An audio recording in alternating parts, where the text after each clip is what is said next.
아마 그 비슷한 경험을 하신 분들이 계실 텐데, 그 AI에 대해 그 좀 저 같은 경우는 알면 알수록 좀 새로 태어난 그런 느낌이 들더라고요. 그래서 여기 김대성이라는 이름 옆에 김퓨터라는 그런 부캐 이름으로 인제 AI 관련 활동을 하고 있고요.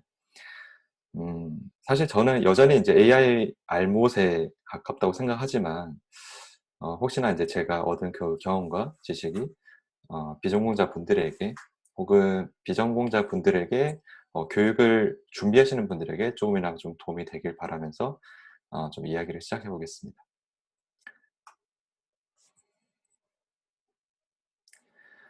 저는 아까 소개에도 간단히 말씀해 주셨지만, 인제 학부 때는 디자인을 전공을 했어요. 그래서 제가 공부할 때는 가장 핵심이 됐던 그 키워드가 이 휴먼 센터드 디자인이라는 말이었어요.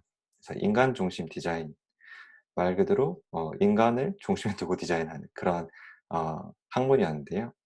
그리고 대학원 때는 휴먼 컴퓨터 인터랙션이라는 뭐 인제 이 분야의 연구를 했었고요. 그래서 제가 하고 하는 일과 공부했던 일의 중심에 늘 이 인간이 있었거든요. 그래서 저도 어떻게 인간이 그 AI를 더 쉽게 의미 있게 다룰 수 있을지에 대한 그런 관심이 많았습니다. 어 근데 인제 제가 사실 보시다시피 그전에는 AI와 좀 무관한 그런 길을 걸어오다가, 인제 계기가 된 거는 이번 현재 인제 일을 하고 있는 커먼 컴퓨터라는 스타트업이 그 AI 그 인프라 관련된 기술을 개발을 하고 있어요. 근데 제가 인제 전혀 관련된 전공이 없는 상태에서 시작하다 보니까 처음에 좀 되게 막막하고 힘들었거든요. 그래서 특히 인제 제가 AI 공부를 하다 보니까 이게 너무 비인간적인 거예요. 사실 여기 쭉 뭐 여러 가지 내용을 써 봤지만, 아 여러분들 전혀 이거 보실 필요 없다고 저는 생각되고요. 뭐 그냥 외계어처럼, 분명히 한글로 써져 있지만 외계어처럼 느껴지죠. 그래서 그렇게 느껴지는 게 저는 대부분의 인간 여러분들한테는 굉장히 정상적인 반응이라고 저는 생각을 해요. 그리고 저는 AI 전공자분들은 인간이 아니라고 생각합니다, 그런 의미에서. 어 그래서 지금 여러분 이거 다 이해하실 필요 없고 빨리 넘어가겠습니다. 그래서 AI 교육이 비인간적인 이유는, 이제 제 생각엔 첫 번째는 이 코드인데요. 여러분들 그 영어도 10년 넘게 배우셔도 나중에 막상 외국인들 만나면 버벅버벅거리고 잘 못하시는 분들 많이 계시잖아요. 저도 그런데요. 사실 코드도 프로그래밍 언어라고 하잖아요. 그래서 이것도 하나의 언어이기 때문에 매일 쓰지 않으면 결국 또 잘 서툴게 돼요. 그래서 무한 반복을 해서 늘 헬로 월드만 저만 해도 C로 짜 보고 C++ 짜 보고 자바로 짜 보고 자바스크립트 짜 보고 오만 언어로 코 헬로 월드와 포문까지만 해 보고 다시 접었던 그런 기억이 있는데요. 이제 그런 문제가 있고요. 두 번째는 수학인데, 사실 굉장히 어떤 통계에서 보니까 인제 대학 진학 대상자의 3분의 2 이상이 수포자라고 하더라고요, 소위. 그러면 그 전 국민의 3분의 2 이상은 과연 AI를 포기해야 되는 걸까요? 그런 것도 좀 왠지 불합리한 것 같죠. 그리고 세 번째는 기술 지표 중심인데요. AI 전공하신 분들은 인제 다들 이 부분을 굉장히 많이 노력하실 거예요. 사실 이것도 중요한 부분이 맞습니다. 마치 그 CPU의 그 속도를 계속 더 높이 올라가는 게 굉장히 중요한 과제인 것처럼, AI도 그 성능을 높이는 게 중요한 과제지만, 사실 근데 그 성능 외에도 어떤 '인간 중심의 그런 가치도 중요한 게 있지 않을까.'라는 생각이 들었습니다. 그래서 이러한 이 코드와 수학의 장벽이 가로막혀서 어떤 'AI의 전체적인 흐름과 인간 중심의 가치를 놓칠 가능성이 높다.'라는 게 저는 이 비인간적인 이유라고 생각을 했습니다. 그래서 저는 인간적인 AI 교육에 한 3 원칙을 세워 봤는데요. 첫 번째는 노 코드, 하지만 프로그래밍. 그리고 두 번째는 노 매스, 하지만 개념. 그리고 세 번째는 인간 가치 중심입니다. 하나하나 어떤 내용인지 좀 뒤에서 자세히 설명드리겠습니다. 아마 많이들 아시겠지만 이 컴퓨터와 그 다른 그 기계와 굉장히 크게 다른 특징이 있습니다. 바로 인제 컴퓨터는 유연한 기계라는 건데요. 여러분들 쓰시는 뭐 냉장고나 세탁기 같은 그런 기계들은 정해진 기능이 있잖아요. 그래서 어떤 한 가지 정해진 기능 이외로는 쓸 수가 없는데, 컴퓨터는 이 프로그램을 무엇을 설치를 하고 실행하느냐에 따라서 그것 컴퓨터가 수행하는 그 기능이 달라집니다. 그래서 굉장히 유연한 기계라고 할 수 있습니다. 그리고 이러한 그 프로그램을 만들기 위한 개발자들이 사용하는 사용자 인터페이스, UI라고 하죠. 그것이 바로 코드인데요. 왜냐하면 컴퓨터는 0과 1로 되어 있는 그 기계어라고 부르는 그 언어를 그것만 이해할 수 있거든요. 근데 사람은 0과 1로 프로그램을 짜려면 너무 어렵잖아요. 그래서 사람이 좀 쓰기 편한 방식으로 이 프로그램을 만들기 위해 고안된 그 인터페이스가 사실 바로 코드인데요. 그래서 사실 개발자들도 이런 어, 기계어보다는 더 인간에게 더 익숙한 그런 언어를 선호한다는 측면에서 어떻게 보면 인간적이라고 할 수 있겠죠. 근데 그 더 인간적인 분들, 더 넓은 대상의 그 인간들에게는 여전히 그 코드도 굉장히 좀 비인간적으로 좀 보이죠. 그래서 만약에 이러한 흐름이 더 인간적인 흐름이 끝까지 발전된다면 어떤 것이 가능할지 한번 생각을 해보면, 뭐 정말 기간을 굉장히 무한정 두고 그렇다면 내 마음을 이해하고 프로그램을 짤 수 있다면 굉장히 좋겠죠. 근데 이제 뭐 현재 수준에서는 GUI, 이제 소위 시각적인 유저 인터페이스를 가지고 프로그램을 짜는 방법들이 시도되고 있습니다. 그래서 좀 더 코드보다는 더 인간적인 그런 방식으로 프로그램을 할 수 있게 되는 방법들이 개발이 되고 있습니다. 어, 현재 이게 어디서 이제 발췌한 그 그림인데요. 노코드 생태계에서 현재 이제 서비스되고 있는 다양한 제품들과 플랫폼들입니다. 그래서 이렇게 이미 코딩 없이 프로그램을 만들 수 있게 하는 도구들이 굉장히 많이 나와 있고요. 이 중에 좀 대표격인 언코크라는 그 플랫폼은요, 2016년에 설립이 됐는데, 현재 기업 가치가 2조 원이 넘고요. 골드만삭스나 뉴욕시, 워싱턴 DC 등 되게 뭐 보수적인 그런 기관에서도 이 노코드 플랫폼을 가지고 그들의 제품과 서비스를 개발을 하고 있습니다. 다음으로는 이제 인공지능에 대해서 좀 얘기를 해볼까 하는데요. 인공지능도 사실 하나의 프로그램이거든요. 근데 기존 앞에서 설명드렸던 그 프로그램과 차이점은 마치 컴퓨터가 기존의 기계보다 유연한 특징을 가졌던 것 같이 AI도 인공지능도 유연한 프로그램이라고 할 수 있습니다. 그런 측면에서 이제 차별화가 되는데요. 어떻게 유연하게 되냐면, 이제 어떤 데이터와 그리고 어떤 학습 방법으로 학습을 했느냐에 따라서 그 성능과 이 인공지능의 특징이 변하게 됩니다. 마치 그 사람도 자라면서 무엇을 보고 배웠느냐에 따라서 사람이 능력이 계속 바뀌잖아요. 저 같은 경우는 고등학교 때 생물을 굉장히 좋아했었는데요. 한 10년 정도 이제 그 공부를 안 하니까 사실 지금은 거의 또 생물을 거의 모르는 층이 됐거든요. 근데 요즘에 굉장히 신약 그 개발 회사들 그리고 코로나 제약 회사들이 주가를 올리는 거 보고 그때 좀 더 공부했었더라면 이런 아쉬움이 좀 남는 것 같습니다. 네, 여튼 이렇게 사람도 현재 무엇을 보고 배우느냐 혹은 안 배웠냐에 따라서 계속 그 능력이 바뀌잖아요. 그 인공지능도 이렇게 굉장히 유연한 특징을 갖습니다. 마찬가지로 인공지능도 최근에 이렇게 코딩 없이 가능하게 하는 시도들이 계속 이루어지고 있는데요. 그 중에 저 같은 경우는 Azure ML Studio라는 이 제품을 굉장히 좋아하는데요. 이 제품 같은 경우는 코딩 없이 그 머신러닝 전 과정을 할 수 있고요. 대체제로 아까 선생님께서 말씀해 주셨던 오렌지 같은 프로그램도 있고요. RapidMiner, C3 같은 이런 유사한 또 제품들이 있습니다. 또 펠타리온이라는 제품이 있는데요.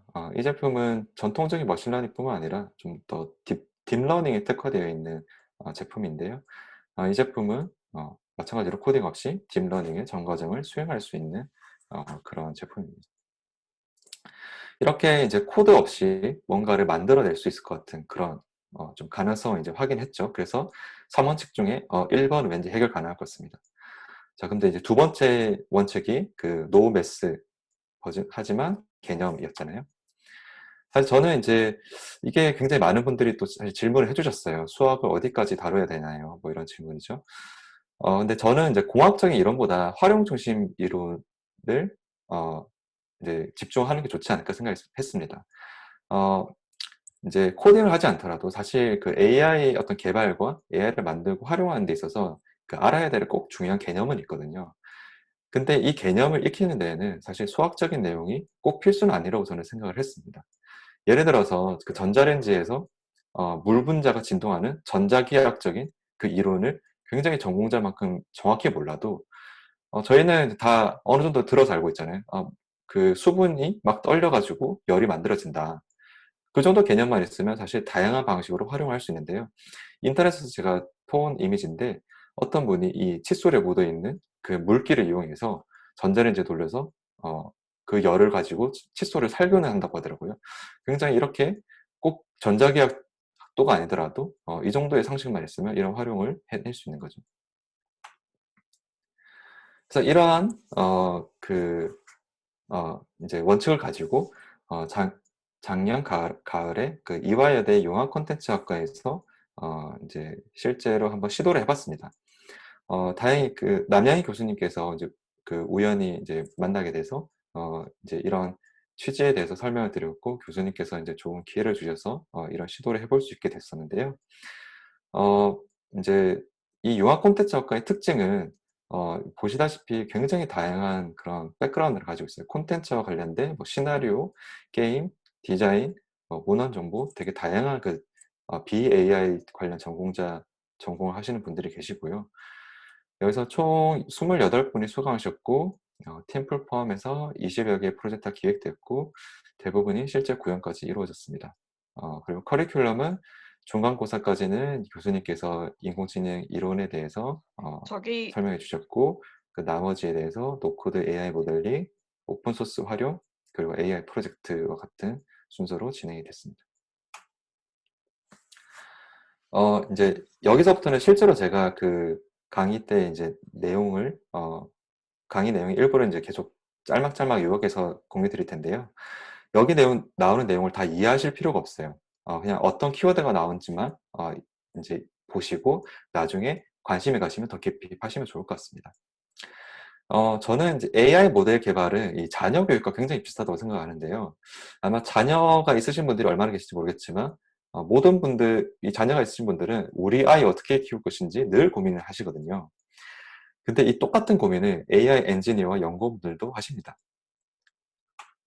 이게 이제 그 AI를 만드는 그 과정과 그 사람을 만드는 과정을 옆에 늘어나는데 사실 굉장히 그 과정이 유사해요. 네, 하나하나 따져 한번 보겠습니다. 이 과정을. 첫 번째는 이제 문제 정의라는 과정이 있어요. 이거는 어떤 사람으로 키울 것인가와 같은 그 과정인데요. 부모들이 우리 아이는 커서 기업가가 됐으면 좋겠어. 혹은 의사가 됐으면 좋겠어. 혹은 최근에는 유튜버가 됐으면 좋겠어. 다양한 그 직업군, 이런 직업을 가지면 사회의 문제를 잘 해결해서 훌륭한 사람이 될 거야. 이런 생각을 가지고 계시잖아요. 그러면 이제 이런 생각을 가지고 있으면 그 좋은 직업이 그 직업을 이제 훌륭하게 그 직업으로 성장하기 위해서 필요한 어떤 능력들이 있을 거예요. 기업가 같은 경우는 어떤 시장 기회를 잘 예측하는 게 중요할 것이고, 의사는 질병 분류를 잘하는 게 중요할 것이고, 유튜버 같은 경우는 어떤 컨텐츠를 올려야 조회수 올리기에 최적화된지 그거를 잘 알아야겠죠. 이 AI에서도 어떠한 풀고자 하는 그 문제가 있으면 그거를 머신러닝 문제로 정의를 하는 과정이 필요한데요. 이 과정은 약간의 그런 규칙이 있어요. 여기 이제 초록색, 빨간색 그 볼드체로 제가 이제 좀 강조를 해놨는데요. 즉 데이터에서 얻고 싶은 결과와 그리고 어떤 머신러닝 문제 유형인가 이거를 딱 정의할 수 있으면 머신러닝 문제를 정의를 할 수가 있습니다. 여기에 이제 분류, 예측, 구분 이런 게 다 그 머신러닝 문제 유형에 속하는 거고요. 이거는 나중에 공부하시다 보면 어떤 머신러닝 문제 유형들이 있는지 알 수 있게 되실 겁니다. 그리고 또 중요한 부분이 데이터를 구할 수 있어야 된다는 것이겠죠. 그래서 이제 학생들에게 어떻게 데이터를 찾을 수 있는지 방법을 알려드렸고요. 그래서 다양한 이 방법들을 알려드렸더니 실제로 학생분들이 여기서 직접 데이터를 찾으실 수 있더라고요. 그리고 그 다음에는 여기서 찾은 데이터를 가지고 EDA라는 그런 과정인데요. 탐색자 데이터 분석. 좀 어렵게 말하는데 쉽게 말하면 그냥 데이터 이해하기다. 내가 찾은 데이터가 어떠한 특징을 가지고 있는지 그 데이터를 이해하는 과정이 필요합니다. 근데 사실 이 과정에서는 그 그러니까 약간의 수학적인 노력은 필요해요.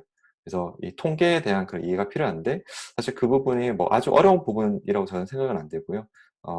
한번 나중에 관심을 이 부분을 이 정도의 노력은 이제 필요할 수 있다고는 네, 설명드리겠습니다. 그리고 이 데이터가 어떤 데이터인지 좀 이해를 하고 나면 이제 이 데이터에서 어떤 문제가 있는 부분이라든지 혹은 내가 컴퓨터한테 학습을 시킬 어, 피처라고 부르는데요. 어떤 그 변수를 어떤 데이터를 학습시킬지 그걸 선택하게 돼 있고요.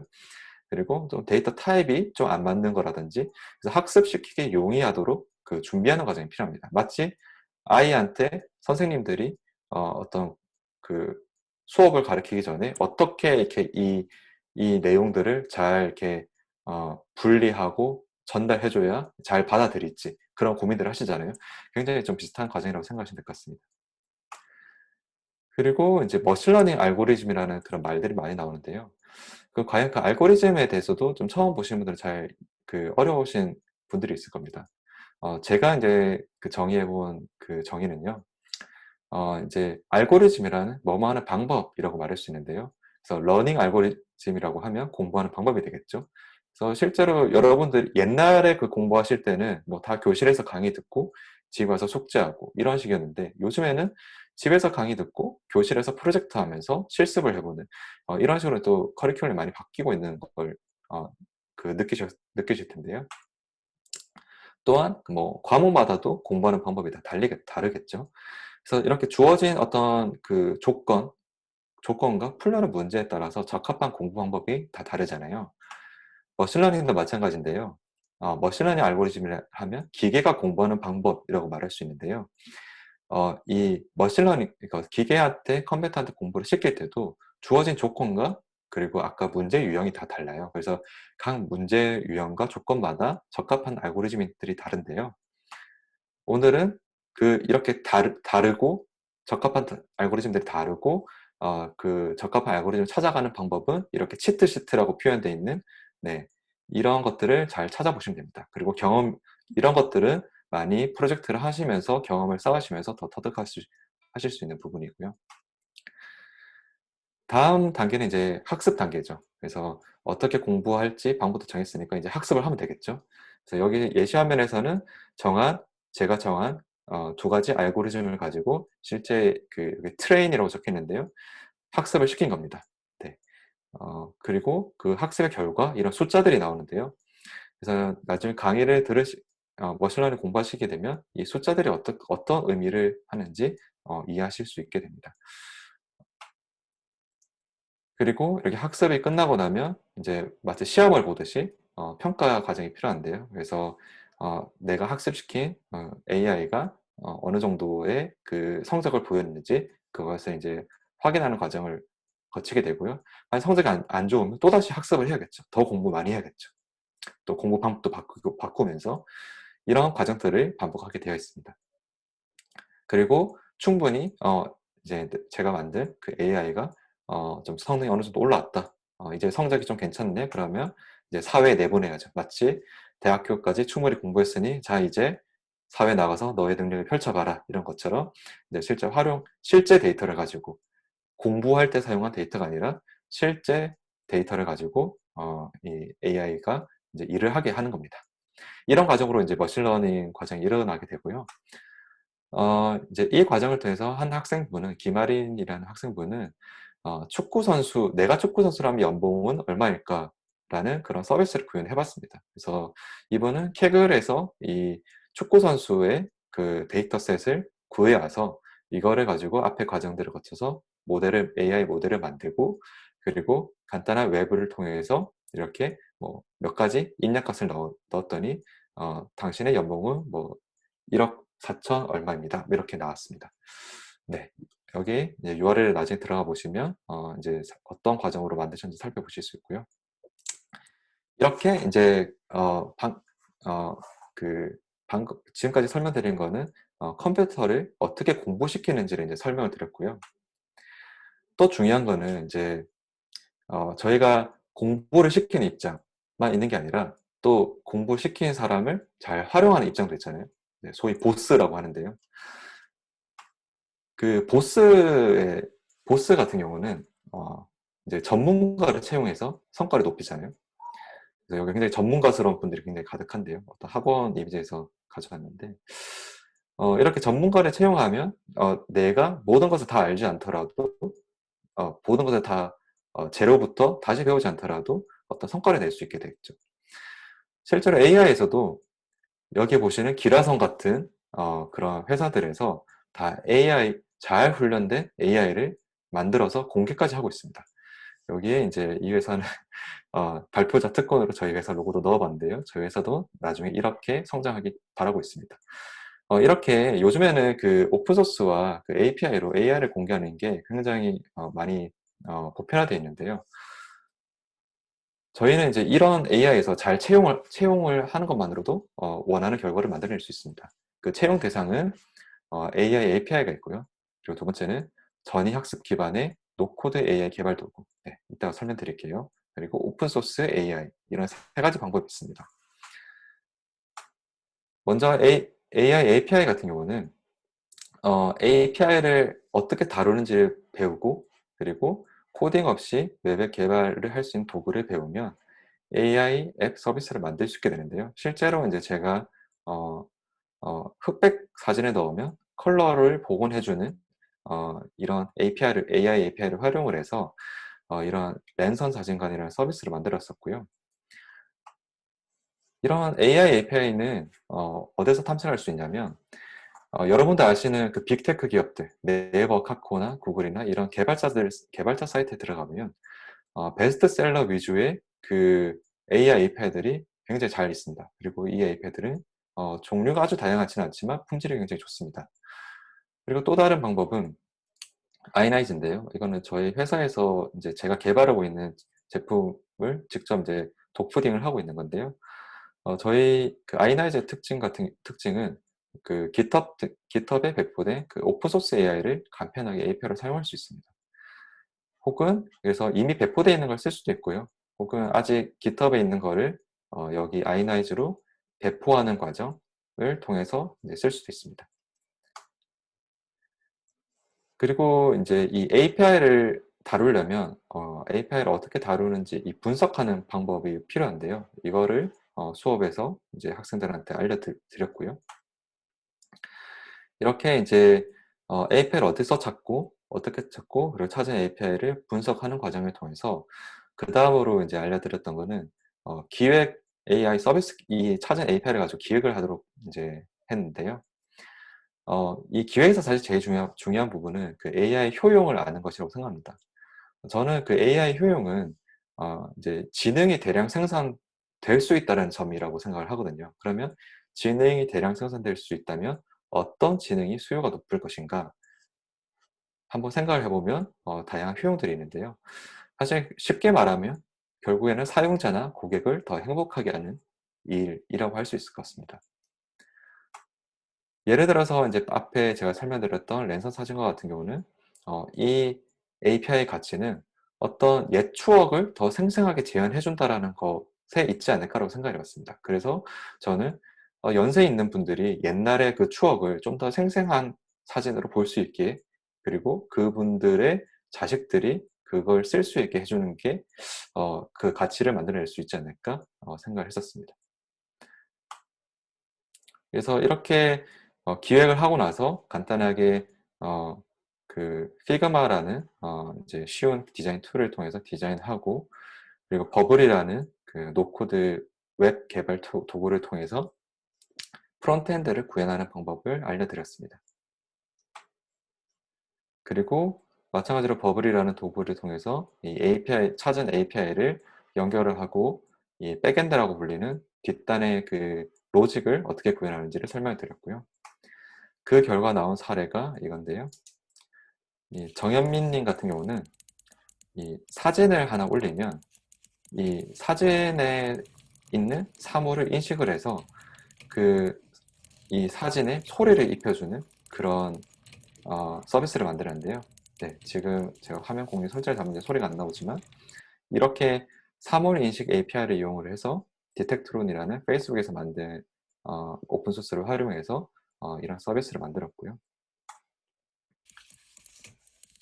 또 다른 사례는 홍다솔님은 그 유아용 마스크 교육 서비스를 만들었어요. 그래서 아이들이 왜 마스크를 써야 되는지 잘 이해를 못 하잖아요. 그래서 좀 더 이런 캐릭터를 가지고 마스크를 잘 쓰면 너가 이 노마스크 몬스터한테 이겼다라는 피드백을 주고 마스크를 잘 못 쓰면 노마스크 몬스터한테 졌다라는 피드백을 주는 통해서 좀 더 재밌게 마스크 착용 교육을 하는 서비스를 만들었습니다. 이 같은 경우는 마스크 디텍션 오픈 소스를 활용을 해서 이제 개발을 했습니다. 또 아까 전이학습이라는 그런 말씀 드렸는데요. 전이학습은 쉽게 말하면 이미 훈련된 그 AI를 가지고 AI에 약간의 데이터를 더 더해서 그 새로 넣은 그 데이터에 좀 더 특화된 지능을 가지는 그런 학습 방법을 말하는데요. 티처블 머신과 로브 AI라는 제품이 이런 전이학습 기반의 노코드 학습 도구를 제공을 하고 있고요. 이 도구를 활용해서 서채희님 같은 경우는 화상 면접 피드백 서비스를 만들었는데요. 그래서 티처블 머신에서 몸이 너무 기울어지거나 이럴 경우에 지금 너무 기울어졌다라는 피드백을 주는 그런 학습을 시켰고요. 그래서 이제 피드백을 주는 그런 화상 면접 연습 서비스를 만들었습니다. 그 외에도 굉장히 다양한 사례가 많은데요. 여기서 가서 살펴보시면 더 많은 것들을 살펴보실 수 있습니다. 그래서 이제 제 생각에는 그 노코드 AI 그 교육의 의의는 일단 AI에 대한 좀 막연한 두려움을 해소한 부분에 있는 것 같습니다. 그리고 어떤 코드나 수학 이론에 대한 이해보다도 그 AI의 큰 흐름과 효용에 좀 더 집중할 수 있었던 점인 것 같고요. 그리고 또 AI 입문 수업임에도 불구하고 AI 활용 결과물까지 직접 만들어 볼 수 있었던 점이 아닐까 싶습니다. 저 같은 경우는 현업에 있다 보니까 사실 그 AI 관련된 그 기획을 누군가한테 맡기면 사실 비전공자분들 같은 경우는 굉장히 좀 초상적이고 약간은 '아 이것도 다 되지 않나요?'라는 되게 약간 막연한 그런 기획들을 하는 경우들이 있는데요. 실제 API 분석을 해 보고 머신러닝 과정을 겪어 보면 어떻게 해야 이 기획이 현실적으로 될 수 있는지 그런 것들을 좀 더 이해도를 높일 수 있거든요. 그래서 이런 기획 소양을 함양하는 데도 효과가 있었던 것 같습니다. 하지만 또 한계와 개선 필요한 사항도 많이 발견됐었는데요. 아무래도 인제 노코드 툴의 기능에 의존하기 때문에 좀 코드에 비해서 자유도와 레퍼런스가 좀 부족하다는 그런 단점이 있습니다. 그리고 인제 서비스 구현을 할 경우에는 사실 AI 수업과는 좀 무관한 그런 노력들이 많이 들어가는 좀 사실 그런 단점을 이번에 많이 발견했습니다. 그래서 실제로 프로젝트를 구현할 때 이런 웹이나 앱 구현 자체에 대한 노력으로 대부분의 시간을 쓰는 경우들이 있었는데요. 그래서 그거는 그 수업의 취지에 따라서 좀 안 맞을 수 있을 것 같습니다. 그래서 향후에는 모델링 과정과 그리고 서비스 구현 과정을 구분을 하는 게 좋을 것 같다고 생각합니다. 그리고 이제 세 번째로는 아직 그 시장 표준 툴이 없어서 기껏 학습을 했지만 나중에 실제 사회에 나갔을 때는 잘 써먹지 못하는 상황이 발생할 수도 있거든요. 이렇게 학습 노력에 대한 매몰 비용 리스크가 존재하는데 사실 저는 이제 개발자 입장에서는 코드 같은 경우도 매몰 비용 리스크가 굉장히 크다고 생각을 했었거든요. 저만 해도 옛날에 배웠던 언어가 지금 보니까 주류 언어가 이미 바뀌어 가지고 좀 새로 다시 배워야 된다거나 혹은 자주 사용하지 않아서 망각하는 그런 문제가 있었거든요. 그래서 이런 그런 문제는 좀 비슷하게 있는 것 같습니다. 인제 마지막으로 인제 여기까지 인제 어떻게 비전공자들을 대상으로 교육을 했었는지 좀 쭉 설명을 드렸는데요. 이 내용을 바탕으로 앞으로 무엇을 할지 좀 구상을 하고 있습니다. 어 이제 여기 유영은, 이미경 님 같은 경우는 그 지난 그 이화여대 수업의 학생분이었는데요. 이 두 분 중에 그 유영은 님 같은 경우에 인제 저희 그 제가 일하고 있는 회사에 인턴으로 들어오셔가지고 실제 수업 결과물을 상용화할 수 있도록 저희가 지원을 해드리고 있습니다. 대신에 이제 그 결과물에 대한 소유권은 최대한 그 학생분한테 유지하는 조건에서요. 이렇게 이제 하는 이유는 코드를 하지 않고도 AI 서비스를 이 정도로 충분히 상용화 가능한 수준으로 만들 수 있다고 저는 믿고 있고, 그 레퍼런스를 이제 만들려고 하는 의도이고요. 두 번째로 이제 또 도전하고 있는 부분은 이제 지금까지 수업에서는 이 서비스 여기 사실은 모델링 단계에서 API로 넘어가는 단계, 이게 이제 사실 끊겨 있었어요. 그래서 전 과정이 코딩 없이 전 과정이 끊김없이 이어지는 부분이 아직은 안 됐었거든요. 그래서 그 다음으로 이제 저희가 도전하려고 하는 부분은 데이터부터 모델링, 그리고 API, 서비스까지 전 과정을 코딩 없이 이제 성공해 보려고 이제 현재 연구 중에 있습니다. 그래서 아마 여기 행사에 들어오신 분 중에서 아마 비전공자 분들도 계실 수 있을 것 같은데요. 전공자 분들도 계실 수 있을 것 같은데요. 사실 비전공자 분들은 여러분들의 그 노력이 좀 많이 기여가 있으면 굉장히 더 많이 발전할 수 있을 것 같은데요. 예를 들어서 교육 가능자, 이미 좀 AI에 대해서 좀 공부를 좀 하시는 분들 같은 경우는 같이 좀 비전공자를 위한 AI 교육을 더 고도화해 보고자 하는 그런 관심이 있으신 분들을 저희가 좀 찾고 있고요. 그리고 두 번째로는 AI 기업입니다. 그래서 앞에도 이제 설명드렸다시피 현재까지 캐글이나 이런 AI 데이터 사이언스 관련된 그 대회 플랫폼 같은 경우는 다 어떤 성능 지표 중심의 대회를 하고 있습니다. 0.1점 더 올리려고 굉장히 많은 리소스를 쓰고 있고요. 그것도 당연히 중요하겠지만 사실 저는 인간 중심의 그 AI 챌린지도 중요한 부분이지 않을까 싶습니다. 그래서 인간의 그 가치 중심, 단 성능으로만 평가를 하는 것이 아니라 이 문제를 해결했더니 사회적으로 어떤 더 의미가 있었는지 그런 것을 중심으로 하는 그 대회를 기획을 해보려고 하고 있고요. 그래서 이런 부분을 좀 같이 해보고 싶은 그런 기업이 있다면 좀 같이 개척을 해보고 싶습니다. 한편으로 또 AI 기술을 보유하고 있는 스타트업 같은 경우는 보유하고 있는 AI 유스 케이스를 이런 다양한 백그라운드를 가진 분들과 함께 새로운 유스 케이스와 비즈니스 모델을 발굴하는 그런 방식으로 챌린지를 열어볼 수도 있을 것 같고요. 마지막으로 이제 엔지니어 분들이라면 그 AI 대중화를 위한 기술이나 제품 개발을 하는데 기여를 하시는 데 관심이 있는 분을 찾고 있습니다. 그래서 전공자를 넘어서 비전공자도 좀 AI를 만들고 활용할 수 있게 된다면 아마 거기서 굉장히 많은 큰 기회들이 있지 않을까 싶습니다.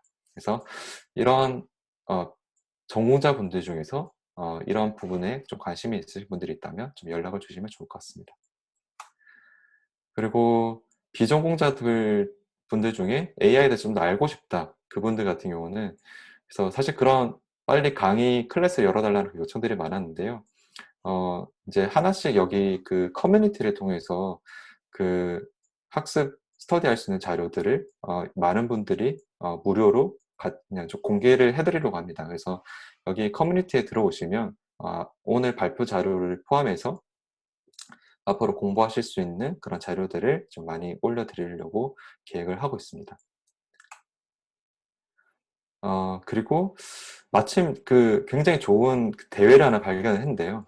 이름부터 노코드 AI 챌린지라는 이름의 그 대회인데요. 말 그대로 코딩 없이 그 AI 문제를 풀어보는 그런 대회입니다.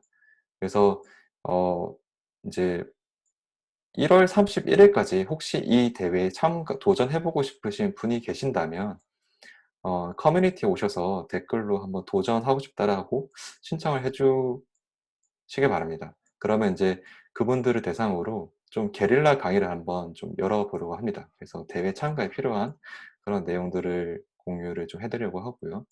그리고 그 다음 기간 동안에는 구형 과정에서 좀 제가 도움을 드릴 수 있지 않을까 싶고요. 이렇게 해서 수상이 돼도 좋지만 수상을 못 하더라도 이 과정 자체가 굉장히 의미가 있는 도전이 되지 않을까 싶습니다.